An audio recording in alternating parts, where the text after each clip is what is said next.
handful of stitches that you could use to sew elastic to a project. So what I've actually picked is the multiple point zigzag. Made the stitch length fairly close together, use the widest setting possible, and then just set the elastic on my fabric. Now, if you needed it to stretch a certain amount, by pinning it at each end and then stretching it to flatten it out, then it will gather up for you. So for today, I'm really just kind of giving it a little pull, nothing that is preset, but just enough so you can see.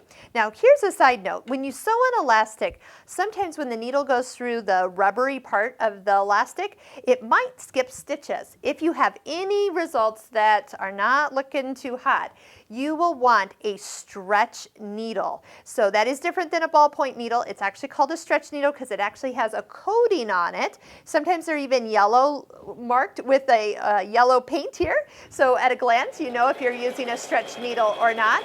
But that's only if you absolutely have some stitches that aren't coming out to your liking.